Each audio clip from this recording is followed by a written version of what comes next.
ناظرین السلام علیکم۔ آپ کے سوالات کا پروگرام لے کر آپ کی خدمت میں حاضر ہوں، منور سلطان۔ یہ پروگرام ناظرین کے سوالات کے جوابات پر مشتمل ہے۔ آپ کچھ پوچھنا چاہتے ہیں، کوئی دینی مسئلہ معلوم کرنا چاہتے ہیں تو آپ صفحہ آن لائن سے پوچھ سکتے ہیں۔ انشاءاللہ صفحہ آن لائن کے اس پروگرام یعنی آپ کے سوالات میں آپ کے سوال کا جواب دیا جائے گا۔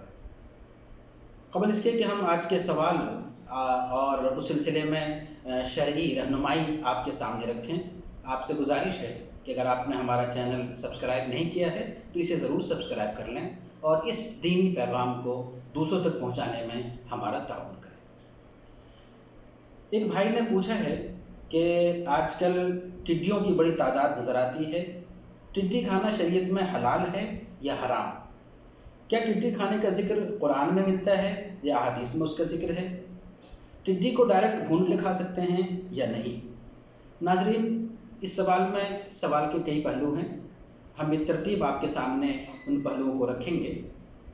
ٹڈی کھانا شریعت میں کیسا ہے؟ آپ جانتے ہیں کہ شریعت میں دو بنیادی دائرے ہیں، حلال اور حرام۔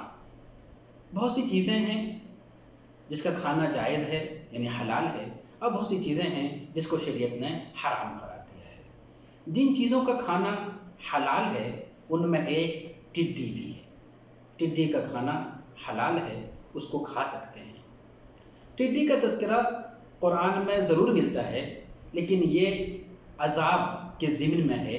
بنو اسرائیل کو جو عذاب دیا گیا تھا، خاص طور پہ چند عذاب کا ایک ساتھ تذکرہ ہے، وہاں پہ ٹڈیوں کا تذکرہ ملتا ہے کہ بطور عذاب الہی ان پر ٹڈی مسلط کیا گیا تھا۔ سورہ اعراف آیت نمبر 133 میں ٹڈی کا ذکر ملتا ہے، لیکن یہ عذاب الہی کے ضمن میں ہے، وہاں کھانے کا تذکرہ نہیں ملتا ہے۔ ٹڈی کے کھانے کا تذکرہ ہمیں احادیث میں ملتا ہے، بہت سی روایتیں ہیں جس میں ٹڈی کے کھانے کا ذکر موجود ہے۔ سنن ابن ماجہ حدیث نمبر 343، حضرت عبداللہ ابن عمر مشہور صحابی ہیں، وہ بیان کرتے ہیں کہ اللہ کے رسول صلی اللہ علیہ وسلم نے بیان فرمایا، احلت لنا میتتان و دمان فاما المیتتان فالحوت والجراد واما الدمان فالکبد والطحال۔ اللہ کے رسول صلی اللہ علیہ وسلم نے ارشاد فرمایا کہ دو میتے حلال کیے گئے ہیں، اسی طرح دو خون ہمارے لیے یعنی امت محمدیہ کے لیے حلال کیے گئے ہیں۔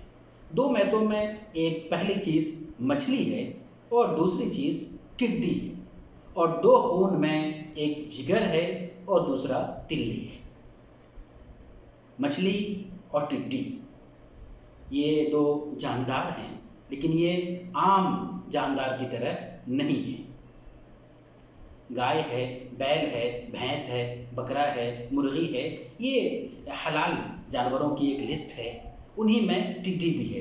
لیکن دونوں میں فرق یہ ہے کہ جو دوسرے جانور ہیں، جو بڑے جانور یا چھوٹے جانور جس میں ایک بہتا ہوا خون ہوتا ہے، اس کے لیے ذبح کرنا ضروری ہے، بغیر ذبح کے ہم اس کو نہیں کھا سکتے، وہ مردار کے حکم ہوتا ہے۔ لیکن دو ایسی چیزیں ہیں، ایسے جاندار ہیں، یعنی مچھلی اور ٹڈی، جس کے اندر سیال خون نہیں ہوتا ہے اور جس کو ذبح کرنا ضروری نہیں ہے، ہم اس کو ذبح کیے بغیر بھی کھا سکتے ہیں۔ اس روایت میں صاف اللہ کے رسول صلی اللہ علیہ وسلم نے ارشاد فرمایا کہ ہمارے لیے مچھلی اور ٹڈی یہ دونوں حلال کیے گئے ہیں۔ حدیث کا مطالعہ کریں تو اندازہ ہوتا ہے کہ ٹڈی کھانے کا صحابہ کا معمول تھا، یہ ایسی اتفاقی چیز نہیں ہے، بلکہ عام طور پہ صحابہ ٹڈی کھایا کرتے تھے۔ صحیح بخاری کی حدیث ہے، حدیث نمبر 5167، حضرت ابن ابی اوفا بیان کرتے ہیں کہ ہم اللہ کے رسول صلی اللہ علیہ وسلم کے ساتھ 6 یا 7 غزوات میں شریک تھے، اور ہم لوگ اللہ کے رسول صلی اللہ علیہ وسلم کے ساتھ ٹڈی کھایا کرتے تھے۔ کننا ناکل معہ الجراد، ہم لوگ ٹڈی کھایا کرتے تھے۔ تو اس روایت سے ایک تسلسل کا پتہ چلتا ہے کہ ایک معمول تھا کھانے کا۔ اسی طرح حضرت انس بن مالک بیان کرتے ہیں کہ ازواج مطہرات رضی اللہ عنہن یہ ایک دوسرے کو یعنی آپس میں ٹڈی کا تبادلہ کرتی تھی،